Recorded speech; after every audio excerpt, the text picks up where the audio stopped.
Well, good evening and welcome to the Island Stat Sports Show. I'm your host, Earl Baston, and I'm with Jessica Lewis, the Paralympian who will represent Bermuda at the end of this month, and my co-host, Jason Ford.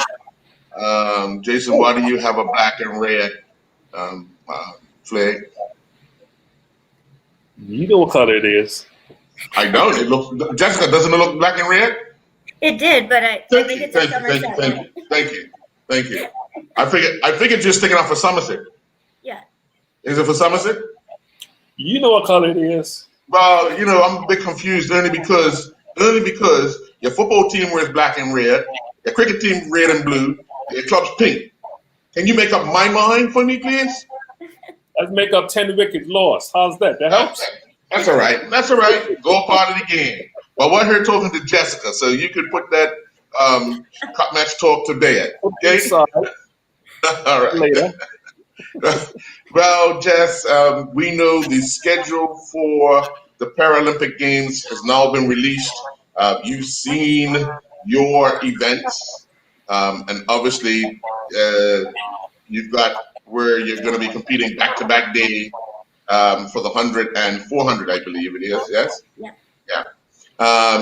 Looking at the early schedule, well, actually, let's go back, because obviously what we saw last week, Tuesday, with Flora Duffy winning the gold medal at the Olympic Games for the women's triathlon, watching that, because you and I were going back and forth as well after, well, you were one of many people that was going back and forth with it. But how did that make you feel watching her perform the way she did? Oh my gosh, she is absolutely phenomenal. I was in tears. It was just incredible. Just to watch her journey to get to that point and to have the success that she did at these games with all that pressure, because I can't even imagine. It's just phenomenal, and I give her so much credit. And it's big for her, but it's also big for Bermuda. And I've watched some of the interviews that she's done, and she's just so humble and always giving credit back to Bermuda.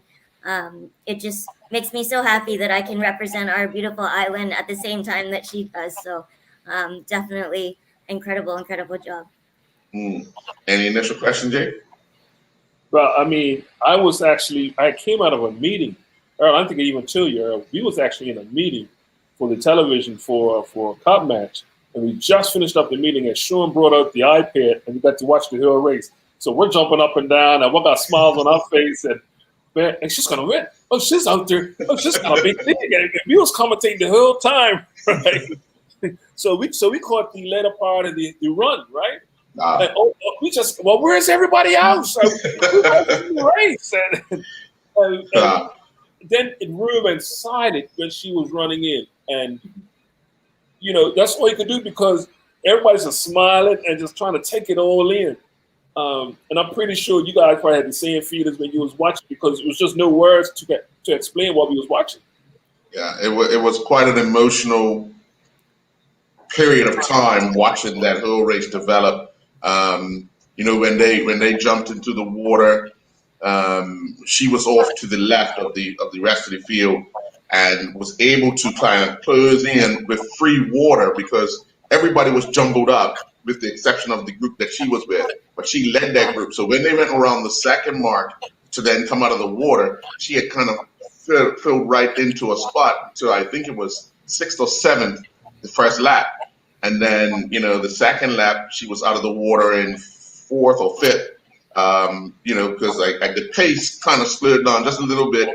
Jessica Lermouth, who was the Great Britain competitor, she set a blistering pace the first lap in the swim, but then it all slowed down. But then, because it had rained all morning, there were puddles. The conditions for the roads weren't that good, and everybody was crossing their fingers, crossing their toes, crossing their legs that she would stay up on the bike. And then on the screen, by the time everybody got on their bikes, they had a good lead. But on the screen, the first thing they showed was a bike sliding out. And I was like, oh my God, please don't tell me because they went from the lead pack to this shot. And I'm saying, please don't let that be live and let that be somebody behind. And then they showed another one and another one. And then it was like, you know what? Just stay up on the bike. If you stay up on the bike, you got a chance. So when they came in off the bike, 8 laps on the bike, they started to run, and it was 3 of them together, 4 of them together. And then someone else caught up. So it was 5 runners. And then all of a sudden, Jessica ran out the back. She couldn't really hang with them. And then, no, Jessica ran out on the bike, sorry. And then it was 4. So I'm saying, okay, we're in with a medal shot. I didn't care what medal it was. We're in with a medal shot at that time, saying good. And then on the run, Flora became this different person.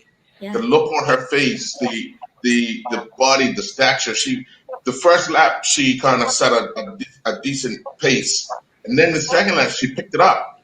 And you could see the girl, Ferris from United States, the grit on her face. She was just trying to hang on for dear life. And then the Great Britain girl dropped off. Georgia dropped off. And then, Flora just started to pull away. And I was like, hold on, it's 2 laps to go. And she's pulling away. This might happen. Yeah. This might happen. And then by the time she ran the last lap, and there were 2 parts on the course where when you turn, you could actually see your distance between you and your next competitor. And the camera showed Flora as she was running across Katie, but she never looked at her. She kept her head straight, and then it showed her running across Georgia. Never looked at her. Even if she moved her eyes, the camera didn't show she moved her eyes. And she was just that focused in doing what she had to do. And then it was that emotion coming down that straight towards the finish line. I gotta tell you, I was there trying my best to take pictures, but was so emotional that, finally all the hard work, blood, sweat, tears, the ups, the downs, the everything, you kind of been on her journey with her, so you know what that emotion like, and for you to be there to actually watch it, experience it, and see it, and be somebody in the stands that she's looking at and waving at and pumping her fist at, kind of thing. It takes over. It literally takes over, and that will stay with me for the rest of my entire life.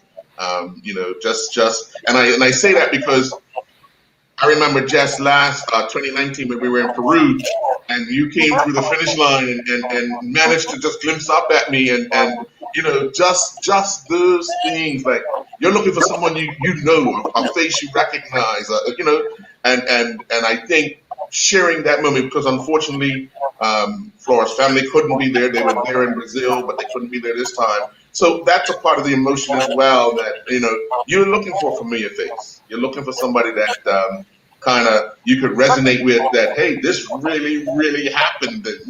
So I'm so grateful that I had the opportunity to be there and so forth. But let's look forward to August 24th. Yep. August 24th, you'll have the Bermuda flag strapped to your chair yet again. Yep. To enter the stadium for the opening ceremony of the Paralympic Games. Take us back to 2016 when you done that in Brazil. Yeah. In Brazil, it was the second time that I had the honor of carrying our flag. And it was still just exactly the same emotion, same amount of pride. So I'm definitely expecting that in Tokyo. This year will be a little bit different because we won't have Coach Ken, but we will have Coach Curtis. So he will make his Bermuda short debut. So I know that he's really looking forward to that. But I think it's going to be really exciting, and for Tokyo to finally be happening is really exciting. One of the things, Jay, that Flora talked about was 5 years of pressure, 5 years of waiting for something to happen that usually happens every 4 years. What has been this 5 years like been for you, Jess, waiting for this moment yet again? Yeah, I think between Rio and so 2016 to 2019, it wasn't too bad.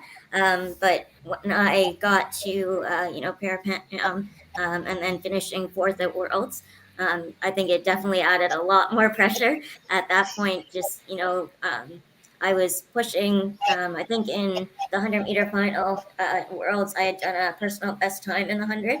So, I was right where I was supposed to be. And we were kind of going full steam ahead until Tokyo. And then kind of with the setback and the moving it back another year, it kind of just played with your mind a little bit that, there's going to be a whole another year for everybody to get faster and stronger. And well, I know I'm getting faster and stronger, so are my competitors. So trying to base off, where you're at compared to them after that year is a little bit tougher. So Tokyo is actually going to be the first time that I'll be racing against a lot of the girls since 2019. So that definitely adds a whole another layer of nerves. But I have had some local races here in Canada, and I'm getting fast times. And I almost had a personal best this past weekend in the 100. I was 0.02 hundredths off. So it's like right there. So I'm feeling pretty confident that I'm gonna be good. Okay. Jake? Jessica, you mentioned the word pressure, and it's been one of the topics that you've heard throughout these Olympics of mental health, how athletes are coping, especially not only during COVID, but the expectations, the challenges. For you, you mentioned the pressure. Obviously, physically, everybody says the sport is basically 80% mental and 20% physical. You know what you got to do physically, but to deal with all the mental stuff, how do you cope? What are some of the tools that you could probably pass on to a young person? I have an incredible support team that I'm very, very fortunate to have. My friends, my family, my coaches, my teammates. So I'm definitely talking a lot with them. And, even when we're just doing cool down, one of my teammates, Austin Smink, he's going to be representing Canada. So, we're going back and forth all the time talking about, how we're feeling and just trying to say, we just got to focus on our race and, putting all of the aspects together from our training into that. And just kind of go with the attitude that we want to go there and race the perfect race. Don't focus on podium. Don't focus on time. Just focus on everything that you can do to get stronger and faster. Now, because the Olympics is a different platform, obviously, and it's a lot more media attention, how do you deal with that? Because obviously, there's only probably Earl and somebody else chasing you down here in Bermuda, but other than that, if the Olympics, it's probably got a whole nation trying to chase to see who's this pink hurricane, who's the pink hurricane, Yeah. So how do you deal with that? I kind of, when I'm at the games, I kind of try and, not look at social media all the time or anything like that, and just try and stay in a little bubble and stay as focused as I can. But I also think it's something that I see as an opportunity to, create more awareness for the Paralympic Games and create more awareness about different para sports. So I try and use it from that angle and try and get, maybe more people involved or, continue to change people's mindsets on, what people with disabilities can do. What about balance then? Yeah, definitely. Yeah. One of the things that stands out a lot, especially when it's the para sports, is the camaraderie amongst the competitors. And I know you're very good friends with the T53 competitors. No matter when you meet up with them, it's always that friendly. But how do you hit that switch to say, okay, it's battle time, friend time is over for this period, and then you go back to being friends at the end of it? Yeah, I know. We always say that we're friends until we hit the start line. And I think, I think as athletes, all of us have just kind of that, competitive drive within us. And, you want to see your friends and your competitors do well as well. But you definitely want to just go out there and beat them. But I think just because we have that support system, we know, no matter what happens in the race, we're all going to be there for each other, and we're all going to work together to help each other become better athletes. Yeah. We're going to take a quick commercial break. When we come back, we'll have more with Jessica Lewis. We'll be right back. We're welcoming back the often featured Whole Food veterans Bragg Live Food products, renowned for their live probiotic organic raw cider vinegar and savory seasonings. Paul Bragg is the man behind the products and has originated health food stores, restaurants, and spas, and promoted nutrition education through the media, helping lay the foundation for the enlightened way we make healthful choices when we shop for and prepare food. This month we're featuring Bragg Organic Raw and Unfiltered Apple Cider Vinegar and Organic Extra Virgin Olive Oil. Lindos, why go anyplace else? Well, Jess, I tried to do some homework for you while I was over here in Japan, and you look at those two girls from China that we kind of got introduced to in Brazil. I know you've seen them before and competed against them before. But I was trying to find out from the Chinese delegation what have those girls been up to, because I haven't seen them or heard from them since, but they were very tight-lipped about how they are preparing, because when I saw those girls in Brazil, they took the 400, the 100, they took it to another level, and trying to figure out what their training schedules are like, and just all of that. How much information have you guys been able to obtain about them and how they prepare? None.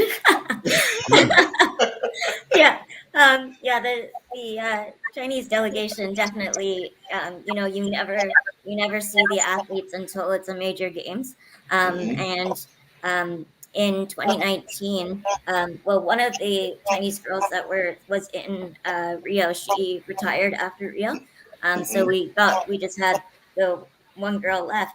And then in 2019, another girl arrived on the scene, and she's super fast. So we definitely never see them kind of throughout the year, and a lot of the times their times aren't posted on world ranking as well. So we kind of never really know.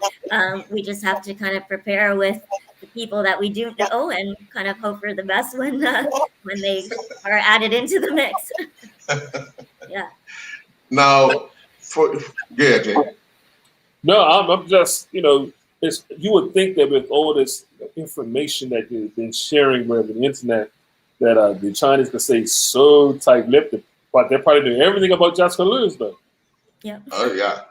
Without a doubt.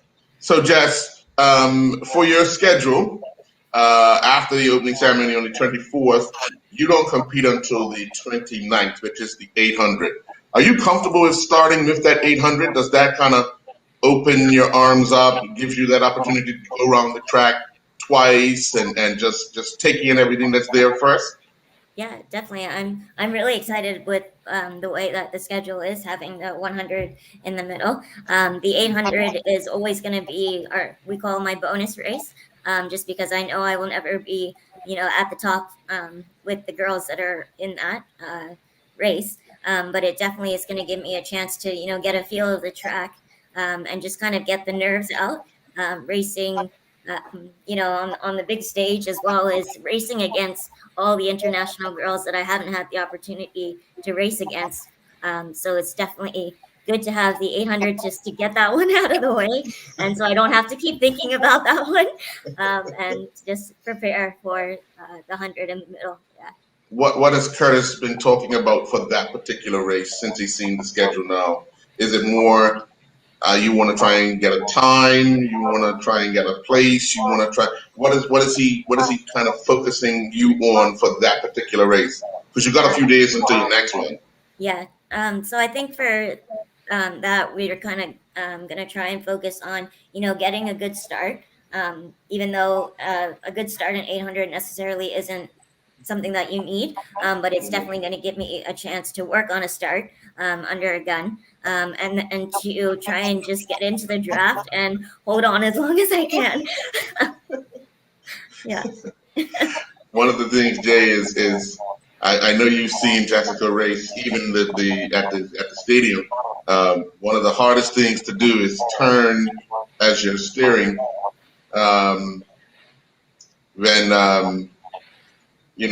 As you're going around, and having to do that twice, it is a challenge just watching it. And I know I've seen Jessica train in the earlier years as well, and hearing her punch, because it's a punch of the chair to kind of help it to turn as you're all in that one motion. But to do that twice around the track is quite unique and quite difficult at times, as well as breathe and push and everything else that goes with it. So it's good that you will have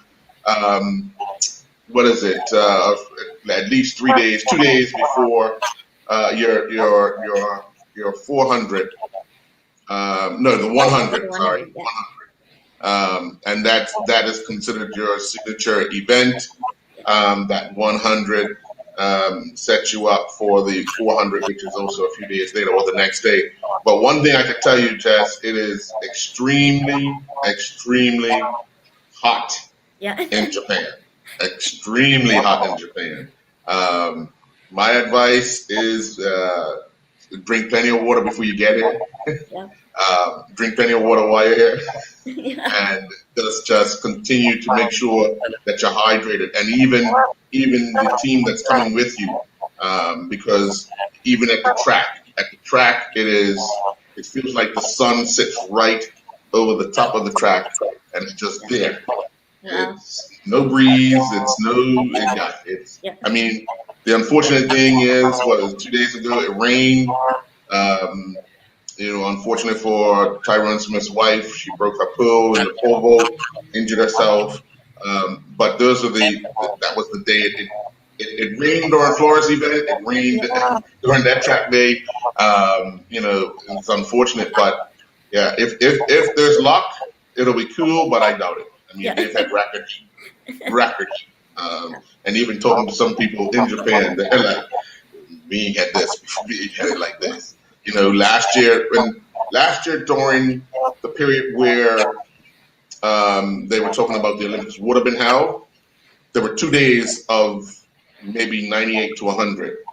They've had that heat probably every day, other than the rain days. And I would tell you, at 10 to 5 a.m., it's like it's 12 o'clock p.m.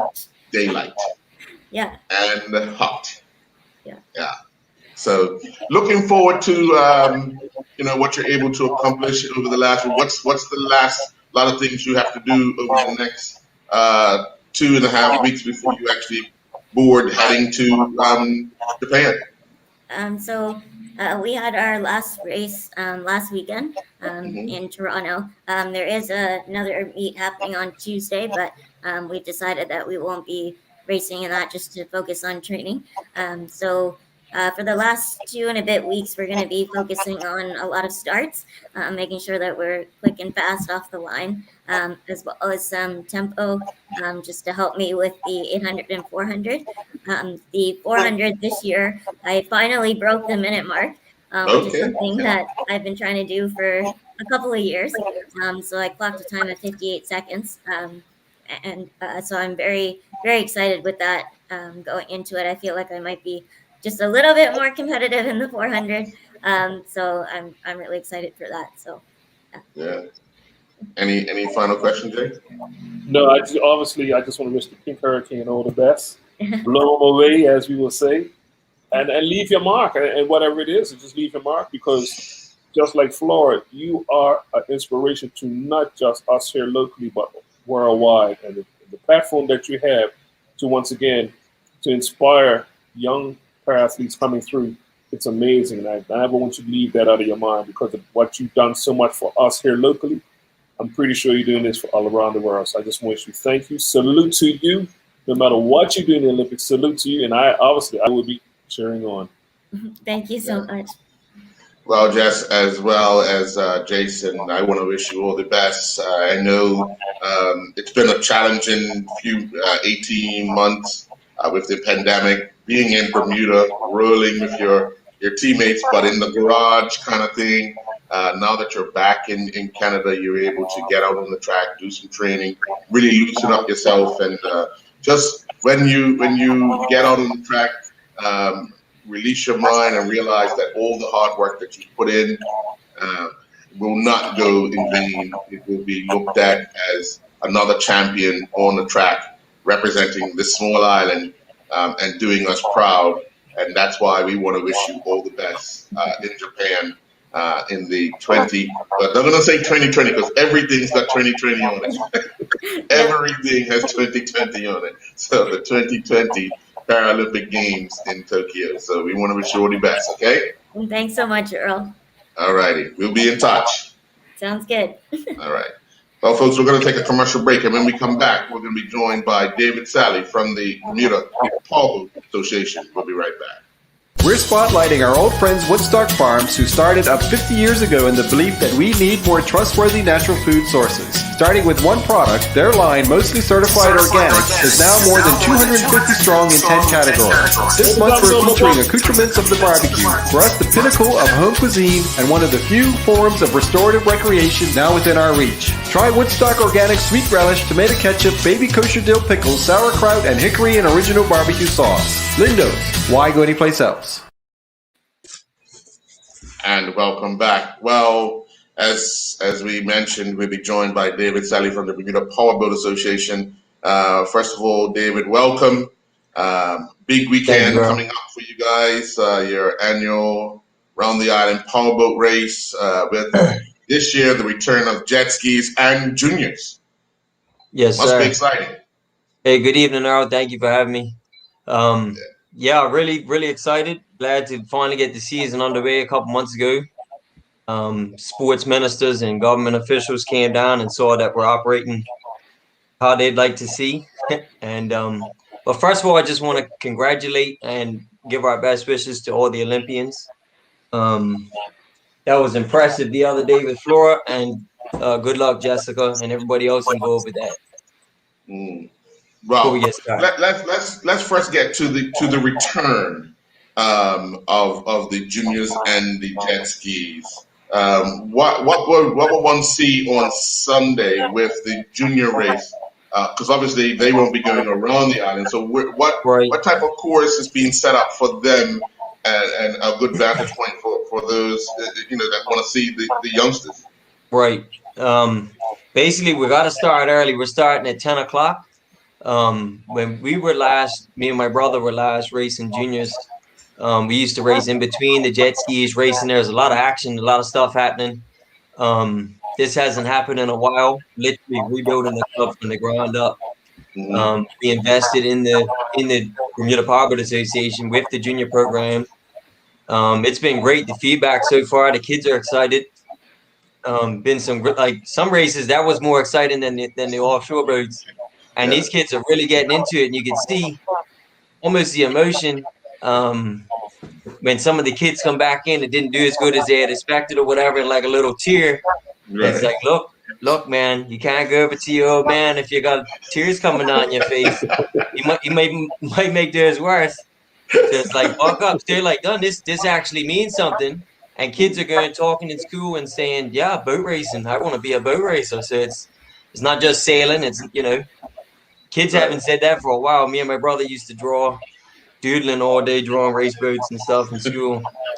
So it's cool to see the kids really getting involved. They're helping out the parents. It brings the parents in. So we're doing a longer course around the island. That's longer than we normally do for the offshore racing. So we figured with the juniors, what the hell, we'll send them out into Grotto Bay and do a longer course for one of the heats. We're also going to have a rookie race. So if you haven't raced all season, we'll put you in with other rookies with a shorter course.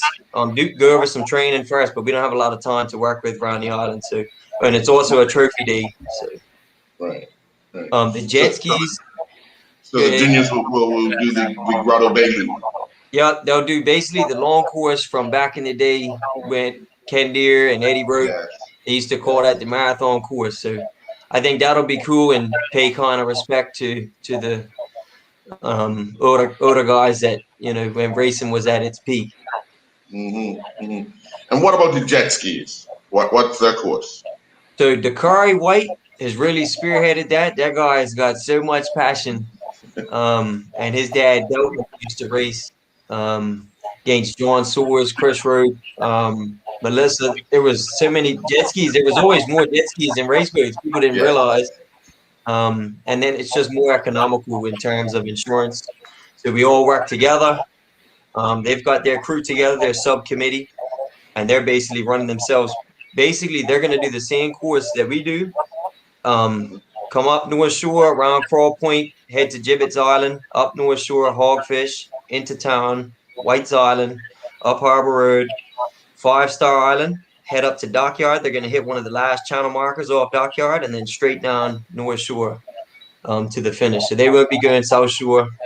They're saying one day they want to. I think jet skis can hold more fuel nowadays, but I can see them making a fuel stop somewhere, maybe in St. George's if they get that far. I can see a barge on the South Shore with guys holding cans ready to. Yeah, then the innovators will come out. Yeah. But just hanging on to a jet ski that long is that's a feat in itself. Something I don't see myself doing, but I have a lot of respect for these guys. It's a motorcycle. It's motocross. It's water. It's kind of like three things in one. It's all happening. The track's constantly changing. So I hope that brings back some memories also. That's been a while. That's been at least, I want to say 15 years, and then the juniors is probably 20 years. So it was why make, I mean, we'd love more S-Class boats, but let's start with the kids, get some new life. The jet skis, people were like, I'd race my jet ski. You know, Cup Match, you couldn't take it Paradise Lakes, you couldn't take it wherever, but now you can race it now. You have an outlet to go fast. Safe, right. You know? Yeah. Let's go back a bit to the juniors and the powerboat for the juniors. Right now you currently have 3 of them. So will it be heats with best times, or will it just be you win your heat, you're kind of a winner kind of thing? Correct. So it's been 10-minute heats. It's been 10-minute heats. We'll probably go a little bit longer, and then it's just right now we've got more kids than boats, which is a good problem to have. Kind of ran out of money halfway through the project, so we just needed to make a start. We got 3 boats together. Hopefully we'll have 4 Sunday. The last one's just getting finished up. So we'll do heats, and then whoever we're gonna do as many as we can fit in. How about that? With the rookie race, we're gonna go right up, and then even when the jet skis go, if we gotta throw in another heat while they're out, we'll do that as well. And then of course it's everyone waits for the power boats to go, and of course we're still waiting on the final registration, because that takes place tomorrow evening, isn't it?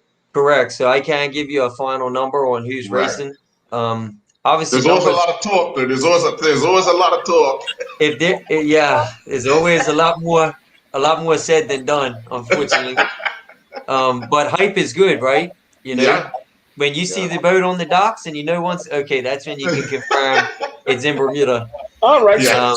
Well, let's talk about that then. Who would you like to see? Who haven't been out? Let's talk about it a little bit. Here we go.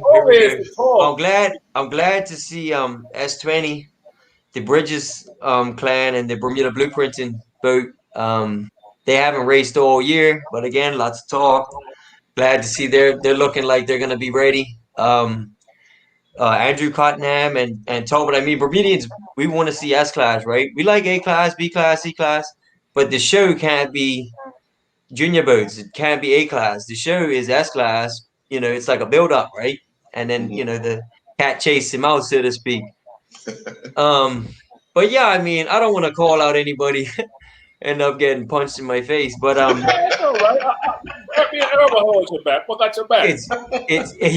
Hey, as long as Earl's there, that's a pretty good looking security guard for me. And we got Goofy and Sean Butterfield too. So we got good backup. But all jokes aside, it brings out the best and the worst in some people. But just banter, hype, it's all good, man.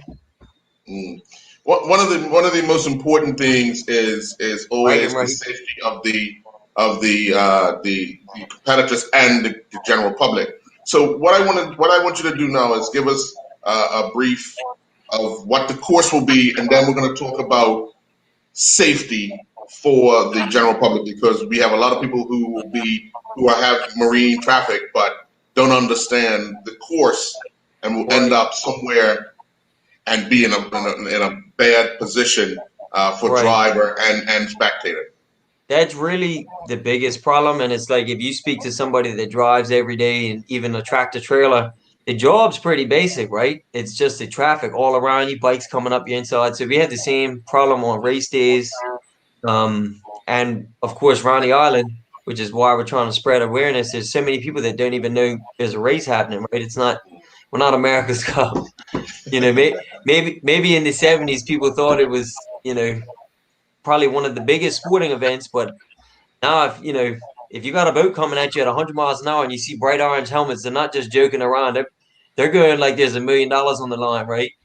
So just stay out of the way, man. It's just don't panic. You're better off stopping than trying to make the jump across. In all the areas where it gets tight, pylons, Two Rock Passage, in through the harbor, even Dockyard with swimmers, Pompano, South Shore. I mean, we fight it the whole way where there's so many chances that could be avoided. So we just want to play it safe.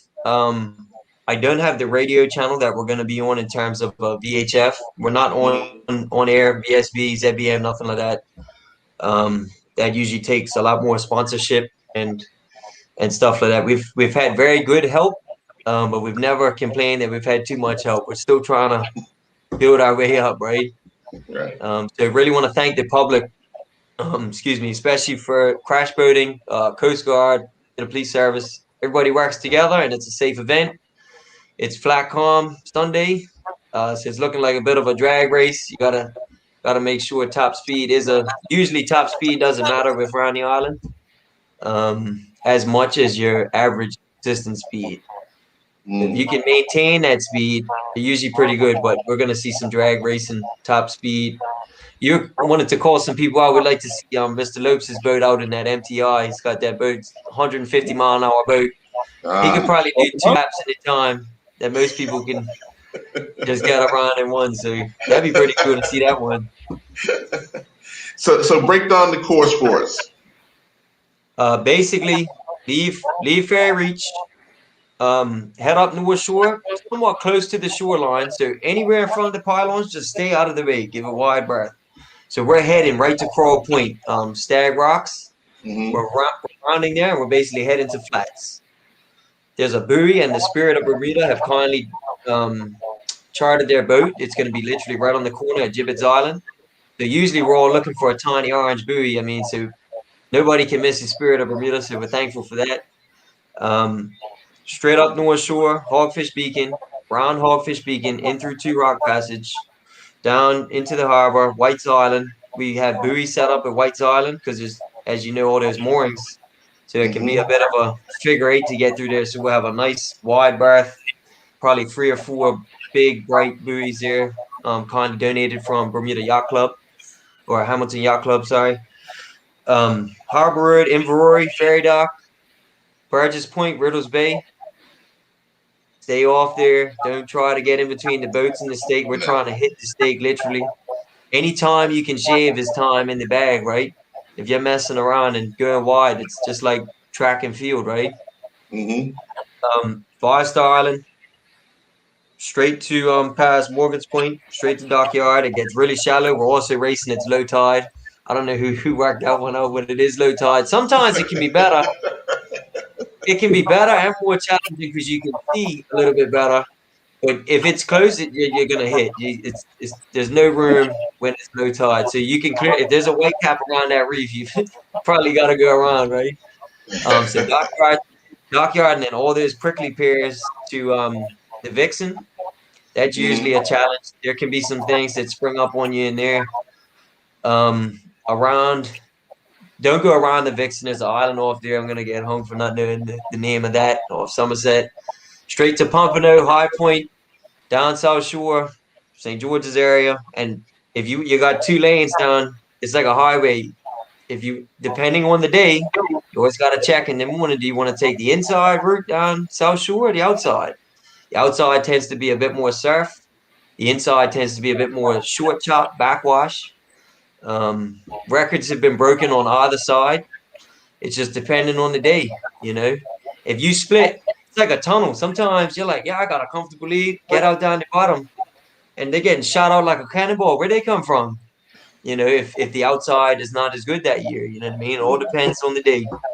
Yeah. So that's really a lot of people tend to park up just outside the pylons and not realizing that you guys come back from behind them. Right. So there are a lot of times they're up against Ferry Reach side just to see you come out of the pylons Right. and then You just stay drop anchor. stay wide. Exactly, man. It's just crazy. Some of the stuff you see. Or then sometimes if there's no communication and it might be a ship just coming through the middle of the course, they're not going to stop for us. So big enough you can see it, but it's just the public, the main Bermuda public just needs to be aware there is a race happening. And then there's coming back into the pylons. There's like a cut prior to that. So some people think there's a beach in there. So you come back out pretty quick. Another couple yards and then make the turn in.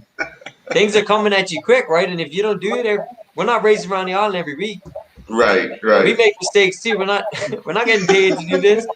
We're kind of just weekend warriors, just talking trash. Right. Well, usually there's been a pylon put out. I mean, a buoy put out just so you know that the beach is not the turn; it's the turn after because I remember a couple of years ago, where someone did actually turn towards the beach and they realized and literally almost capsized because they were going so fast to have to turn the wheel to come back the other way. But Bobby actually hit the pylon one year. That's an experience. That's an experienced guy, and he said, "Guess what? It didn't move." The pylon said, "Good afternoon." Oh yeah, fiberglass all over the place. Came in sliding. And, I mean, you can have top guys, man, experience. I mean, even professionals, you see it on watching TV. Professionals make mistakes all the time. So we're not perfect. Give us some space. Allow us to come in hot, so to speak. We're going to take another commercial break. And when we come back, we're going to speak more with David Savage from the Bermuda Powerboat Association. We'll be right back. John Barrett & Son, Bermuda's favorite distributor of fine beverages, has brought us a new and refreshing thirst quencher just in time for the approaching warm weather. Hint Water in 7 luscious flavors. Hint Water is slaking the thirst of active people who need pure hydration, low on the glycemic index, and want the kind of taste experience that keeps them coming back to try the next flavor. For those who've been giving water a miss, Hint may win you over. Hint Water. No sugar, no additives, all flavor. Lynn knows. Why go anyplace else? And welcome back, Jay. Well, David, two questions here. 2 questions for you. First of all, the sailing name itself, the sailing legacy when it comes to powerboating, obviously, family all through is over now. What is it like to carry on that tradition? And then the second question, I've been in some conversation with other drivers. If you wasn't driving your boat, whose boat would you love to drive locally and abroad? The first one with the family situation, it's kind of cool, and there's a couple second generation drivers, not racing necessarily right now, but it's happened in racing, with whether it's go-karting or powerboats or motocross, you know what I mean? So that's kind of your growing up, again, like I said earlier, being in class, not paying attention, didn't work out for me now. Pay attention in school, kids. That's what we're trying to teach the juniors. Pay attention so you can afford nice things and go racing and stuff like that. But just looking up to my Uncle Craig, won it 5 times. He won it 3 times in a back-to-back-to-back. Took a year off and won it back-to-back again. So just really looking at what he did. And then my dad was he was bridesmaid. He came in second behind my uncle numerous times. Never got the win. And my brother in 2009, my brother got a B-class boat together, took a loan, got this thing together, spare parts, blew the motor, borrowed an engine from my Uncle Craig. He's like, yeah, this is beast. They put that on. We were like, do we need to clean the carburetors, do anything? He said, no, don't touch it. They put that on, and he ended up winning. And my old man was like, just call it a day, sell the boat, get out of this here, because this will keep you in the hole pretty good. Sponsors can't thank them enough, but at the end of the day, we don't get paid to do this, right?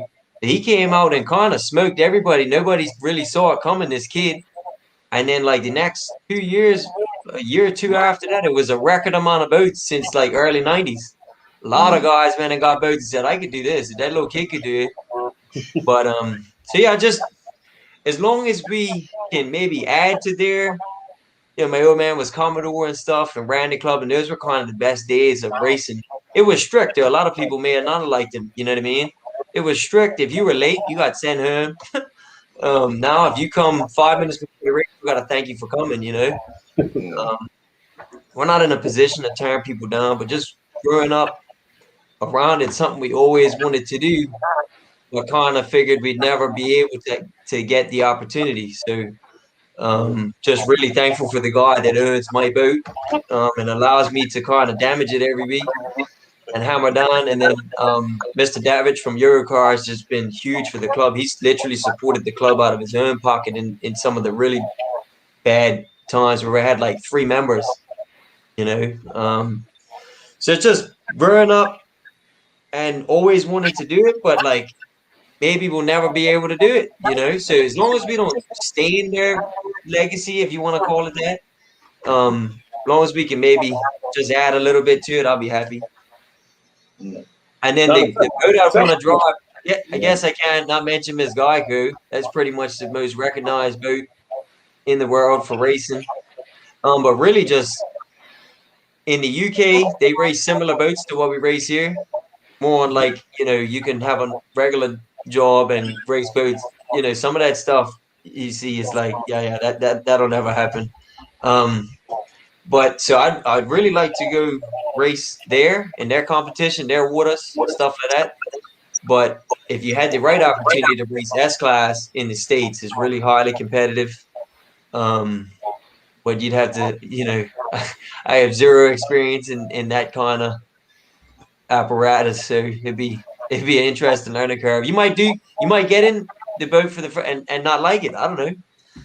They look like big boats. S-Class looks like a big boat. You go down South Shore hanging on, against Mother Nature. If it's blowing 10, 15 knots, you're not just sitting there holding the throttle down. It's pure driving skill.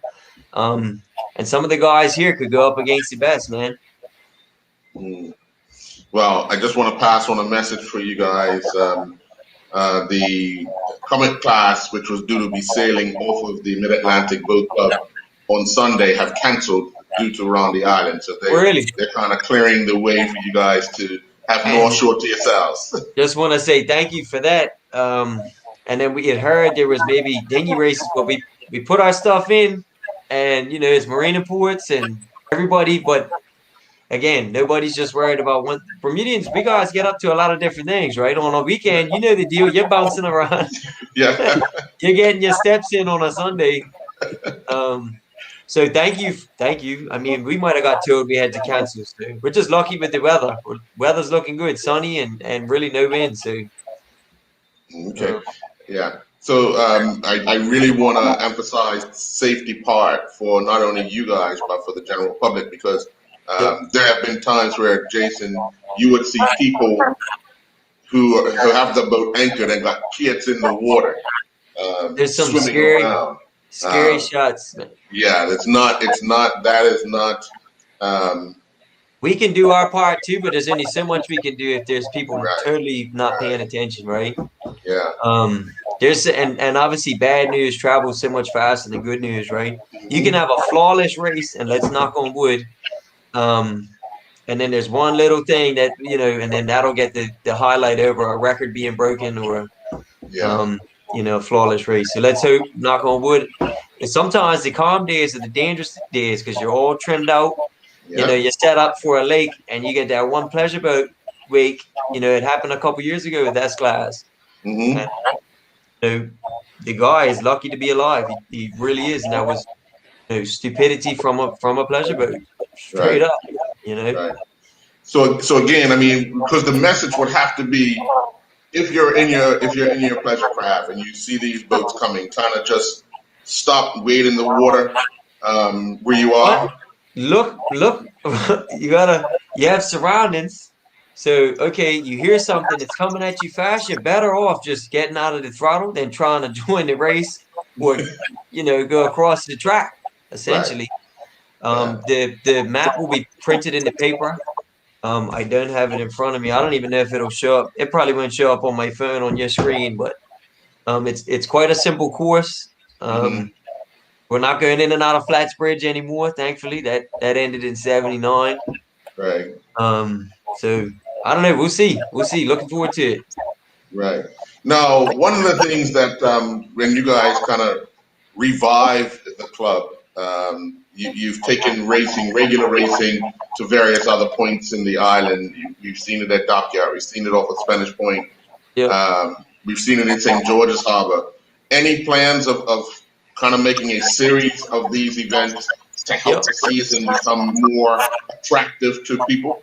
Right. Just like motocross and go-kart racing. If you're not involved with that club, you're not there, right? So when go-karts put on a street race, I mean, it's thousands of people, right? Obviously, you've seen it, and it's an awesome event. That gets new people like myself involved. So absolutely, if we take a race, we're dying to get up to Morgan's Point. It's not just Morgan's Point, but other venues we've had. Maybe don't need to be mentioned, but politics, money, they want to charge, or it's political. Let's say with Morgan's Point, who knows what's happening up there? But if they can maybe just let us in, and then just like America's Cup, it's all water traffic. But then it's not fair to, someone who wants to come down on the bus, Right. But we'd like to do a race in the Sound. Those events are always cool, just like all those guys were saying in the sailboats. It's unpredictable, it's fast, it's the perfect place to have a boat race. So if we could get it close, I mean, the harbor race was good, but I would say racing in the Sound is our next. We got to get there. And then going back to the junior boats, the goal would be for some of the top drivers that come through, send one of them to Europe where there's like 30, 40 of them in a class, and see how they stack up. Maybe rent a boat for the weekend. That's the other thing. We always had a junior program, wooden boats, homemade Bermuda special, like seagull racing. Cool, fun. You learn a lot. Wicked. You can't take that boat and race it anywhere. Coming in like Cool Runnings, right? So it's like these boats. It's a UIM spec boat. These ones in particular, we beefed them up a little bit so they can take a little bit of abuse, bumping into each other, whatnot. The ones in Europe are pretty well made for, I wouldn't say to last the season, but maybe a couple years, and then they're gonna weaken. But that would be the idea. Just like with sports in Bermuda, we try to get people to go away, right?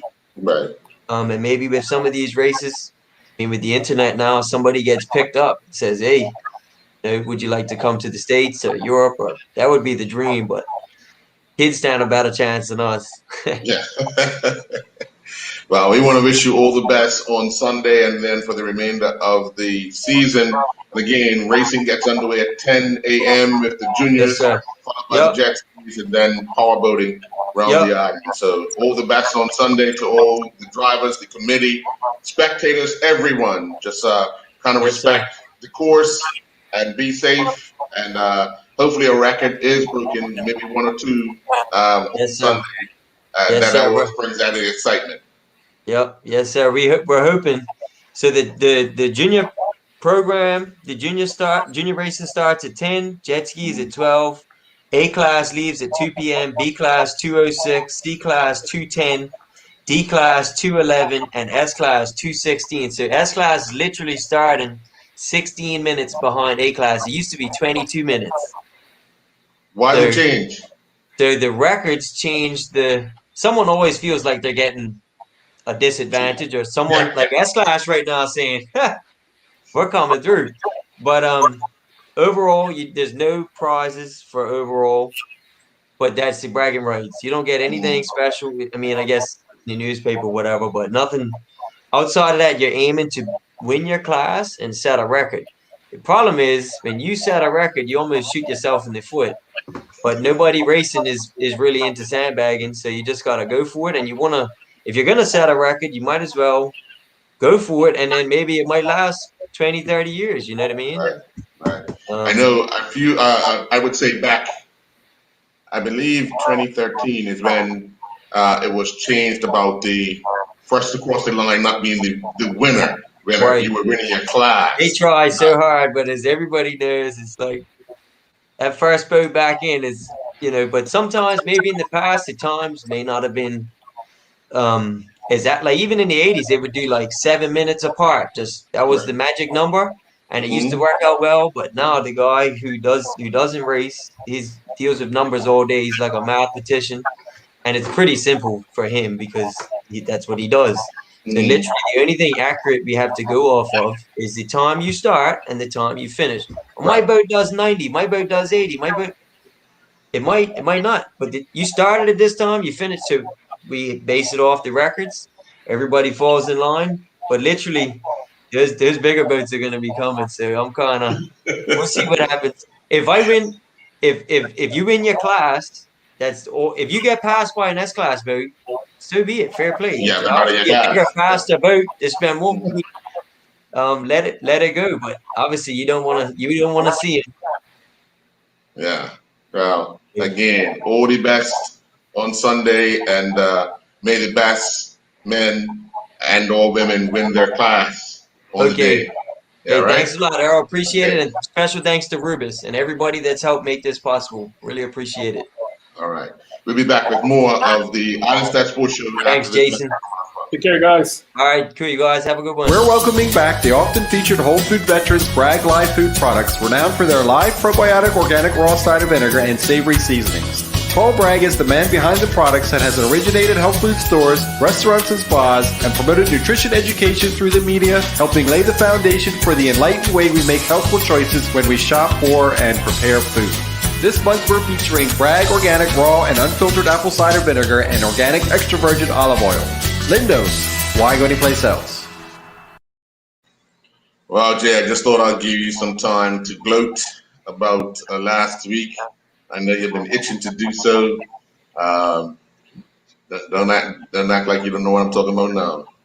What happened? You got 2 minutes. What happened last week? Remind me. Philadelphia won the gold medal.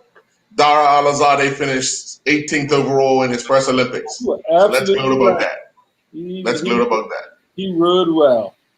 Yes, he did. He did. For his first appearance at a major festival.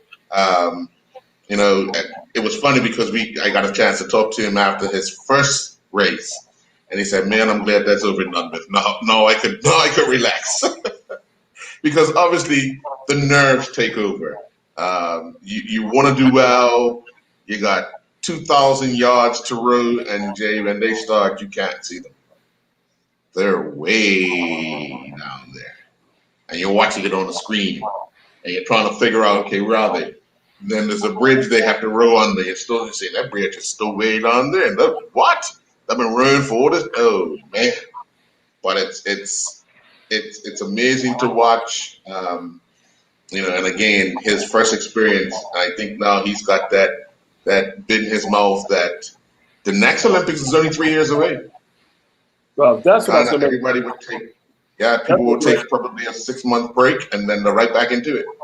That's what I was meant to Jessica. I mean, yes, you have the extra year that put probably some pressure on folks, but the next year, the next Olympics is going to be short. So, it's if they're looking to do the next Olympics, because not everybody's going to do the next Olympics. Right. But looking to do that, it's going to be a short turnaround. So it's going to be interesting how this plays out. And then even the training schedules, like you said, you've seen some athletes, it's going to be hard because they're going to go against what they normally do. Like they might want to take a longer break or a short, all those different things to ramp back up for, the Olympics. So, but as we know, some.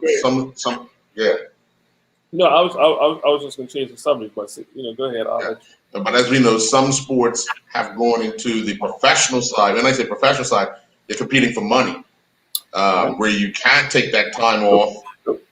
And the cycle of preparing. So I know a lot of athletes, especially swimmers, track and field, all those groups will look to qualify as early as possible to then allow their body to go through what it has to go through. They can try to make their money off of whatever, because they can pick events. But you don't want to try to wait until the last minute to try and qualify, only because that means you've been working hard for the entire 3 years in preparation, get to the Olympics in Paris, and hey, your body says, oh no. Yeah, because it hasn't had that. Like you said, that's the downfall of being committed with sponsorship. Because you need the sponsorship to get to the elite level, but with that sponsorship comes commitment. And it's performing in certain events or traveling. All those things take a toll on your body, and hopefully, like I said, the athletes are able to manage it. And once again, with the mental health issue being really highlighted this Olympics, it's really bring a lot of attention to it, and hopefully, folks be able to get the help they need, because a lot of times the help is there, but you gotta know that you need help. Well, if you look at the professional setups, they have doctors, psychiatrists, and the like that can look at someone that can say, okay, that person's in trouble mentally, not physically, but mentally. But it still comes down to the individual. Oh yes. They have to recognize that there's a problem as well and seek the help. Just being around all these athletes over the last 2.5 weeks, you see how they get along with each other. Just to see what's his name, the tennis player, Djokovic in the village. All these other mega stars are asking him for photos. He's obliging all of them, taking pictures and so forth. And then you'll see someone else come in and, oh, can we get a photo? Can we get a photo? And it's one of those things where they know the pressure, but they know what the Olympics means to other people. You have some athletes who are going for the very first time, who are in awe of the people that they're up against. Especially when you come from small countries. You see, oh, I only see this person on television. Yeah.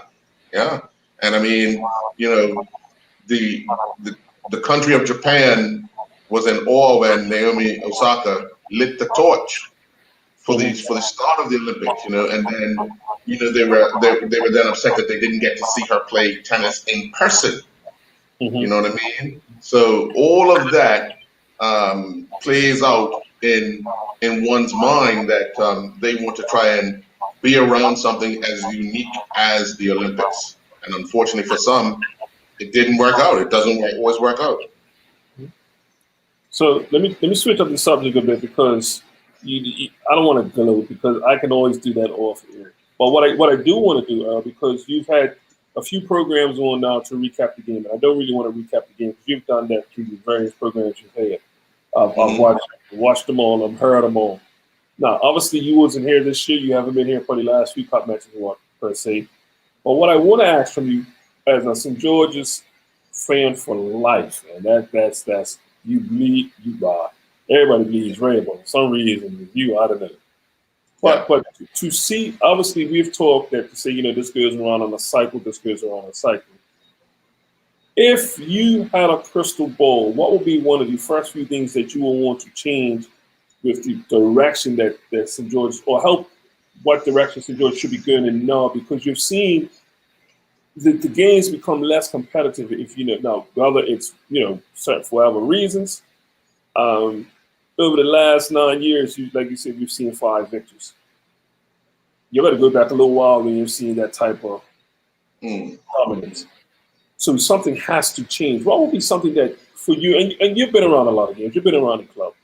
What would you think that, some of the things that we might have to start looking at? More people getting involved in the club. Yes. More people getting involved in the club.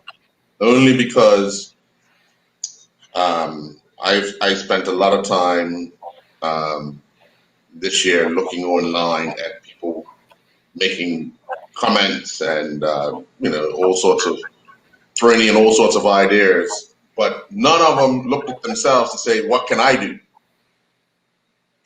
What can I do? Whenever there's a hole in the ship, the only way to save the ship is to plug the hole. And the way you do that is you fill in the gaps. if you see there's a need to be involved in the club to help, whatever, then do so. But I think that's where it starts. Look at oneself and say, okay, I need to be involved for my voice to be heard. That's first and foremost. Get involved. Yeah, that's the one thing I would change. No, That's one of the things I would change. Obviously, on the field, you will want to change much more. The other thing that I would look to see or like to see is the East End do more or have more trial matches. Obviously, this year is a little different, but yeah. I mean, take out this year because this year is a little bit. I would like to see us go back to the 5 trial matches where we play Bailey's Bay, where we play St. David's, where we play a select, where we play, you know what I mean? To give what you do, the more games you play, the more people you can actually look at to give the opportunity to play. Nowadays, everybody wants to say, well, we don't want to play on this day because this is happening. We don't want to play on this day. You would have heard Clarence Porford and the guys 2 weeks ago on a Sunday or Tuesday talk about the first trial match was May 24th, Bermuda Day, and and still the crowd was still there for Bermuda Day, but the players were that committed and all wanted to play cup match that they would sacrifice a party, because if you're not running, it's a party. So they were sacrificing a party to make sure that they were prepared for something that was happening down the road, the biggest occasion in Bermuda every year. Like I said, I've after commentating for 2 days and going back and forth with Dean and just different ideas and suggestions and just where both clubs are at, and you see when you've been around the clubs, you see how they work together, and some ways already don't work together. I'm optimistic because I see some young, talented cricketers coming through. I'm just hoping, once again, you said it earlier, more people get involved in the club to help guide the ship, because there's no one president, no one person, no one committee that's going to be able to do it. And some of these guys, eventually they time out. Rather it's family, or you see in some sports the children stop playing, so they stop participating in the management side. So you're always going to need that fresh blood coming through, and not only fresh blood, but fresh ideas. I think that hopefully,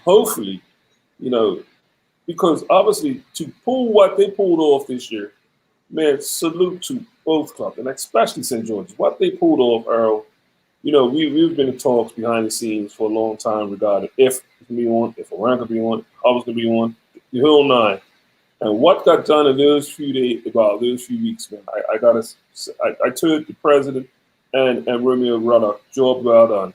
It's like, well, it's not over yet. I mean, man, look, man, we got it this far. We got it here. And I think, Earl, honestly, one thing you did miss, Earl, and I will say that, I'll tell anybody, one thing you did miss not being here was the sense of people being around the field. And I had a feeling it would be something like that for Eastern County. Because of the restrictions and everything, you got back to people who just wanted to see cricket. The game, who really loved the game. If you're going to go through all these things that they wanted you to do, the protocols, you really want to see cricket. So the game became the important part of the game. And to Earl, it was, and you joined them with people just wanting to be around people for the first time in a long time. It was almost like a match made in heaven, because now it's just, well, come Monday, everything probably get back to a different level. But you felt that around you. Well, after the announcement came out about the numbers, Okay, here we go. You know what's coming next. Right? You know what's coming next, right? But you haven't seen any numbers from Cup Match as of yet. So, and you haven't seen any numbers from Eastern County either. So, right. So hopefully, like I said, hopefully this will continue for the last 2 county matches, and for just rub it in. It's gonna be hard, bro. It's gonna be hard to see that cup, bro. This gonna be hard. It only takes a ball to get a man out. Oh, all right. Well, we definitely know that. Yeah, We it definitely only know takes one that. ball. No, It only takes one ball. I said, I mean, you had the walk with Dennis Brown last night and some Somerset players, and I hope you do get a chance to get some of the Georgia's players in. Just Yeah, to they're see coming on Sunday. because it'd be interesting because these guys know each other. It's not like they don't know Oh yeah. You know what I'm saying? Oh, yeah. So it's sometimes, and Earl, yeah, you playing for a football time that probably wasn't formidable to other teams at the time, and sometimes it plays on your mind when you know you're playing, you're up against a team. No, that doesn't mean you lay down. Right. You know, Right. because You know think you're up for a challenge. You know you're up for a challenge. you still think you could win on the day, yeah? Yeah, you always think you could win on the day. That's why you play the game. When the But game you- starts, it's 0-0, or the scores are level. Man, this could be. Woo, we got to do everything right for this one here. To get a little bit of luck with it too, and Hey, but trust me, sports is a lot of luck because everybody puts in pretty much the same amount of effort to prepare and to play. But it's the one that has that luck. that's what I tell people. I see people, this and they're not giving up all in the heart. I'm like, hold on, man. They are out here Yeah. before you on their holiday too. It's our holiday too, you know. Yeah. And it's hot out here, as you can see. I'm like, But Jay, you know what? The one thing that I'm kind of really getting ticked off about is that you have people in the community that like to compare what we do here to what the rest of the world, what professionals do in their sport, and how they conduct themselves, how their demeanor is, how they play the sport, how they go about their business, and so forth. But if we were to evaluate everything that everybody was to do and compare it, one, we probably won't have a newspaper. Two, we probably won't even have any local broadcast or radio. Three, we probably won't have any banks. All of that, if we want to do it for our athletes, let's do it for everybody. If not, shut up.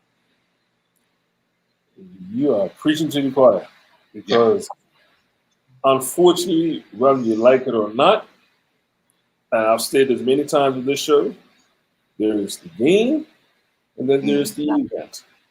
Yes, The game means you can go outside and play tippity goat for free. that's right. The event needs a lot of countless hours of unappreciated work by volunteers. Mm-hmm. Majority. Yep. Yes, services are sought out and paid for, but most of the organizers are doing it for the love of their club and love of the game. And I am nowhere and ever going to disrespect none of them for these events because I know just dealing with them on the broadcasting side, what it takes for them. I know what it takes for our broadcast to get to where it is with lack of funds, with lack of preparation, with lack of whatever.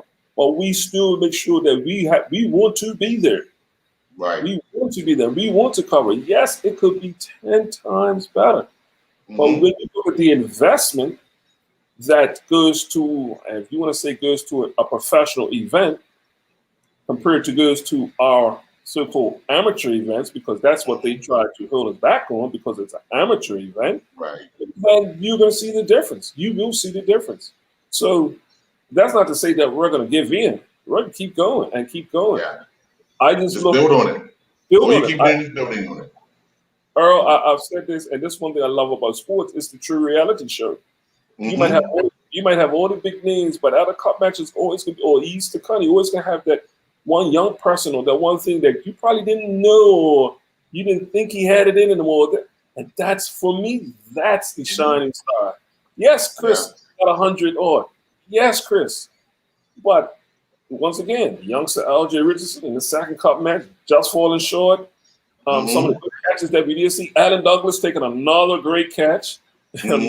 All these different things are so many highlights that we fail to realize that actually make up the whole entire match. Instead of, some people just focus so much on the actual result instead of effort and that was put in.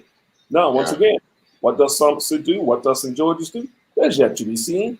Everybody has a plan, but as you know, like Mike Tyson fight, Everybody's playing until they get in the ring and get punched. And they all say I can handle it until they're actually punched. Yeah. No, I'm pretty sure you cannot tell me that Randall Smith, Clay Smith, Clevie Reed did not have a plan for Somerset. Mm. You know those guys are very meticulous with everything they do, Earl. Everybody could show you a booklet, all the plans and profiles and this and weaknesses. But if it's not executed, there's nothing they can do. It's got to be executed. With a little bit of luck. With a little bit of luck. Yeah. So hopefully, like I said, hopefully, I'm what does St. George's do? It's 5 wins in 9 years. Yeah. And next year will be 10 years. You know, because they lost the cup in 2012, right? They won it in 2012. Well, Somerset won in 2012, right? 2012, yeah. St. George's won it in 2011. Yeah. Right. So it's that decade that starts. It's been a while. It's been a while. It's all right.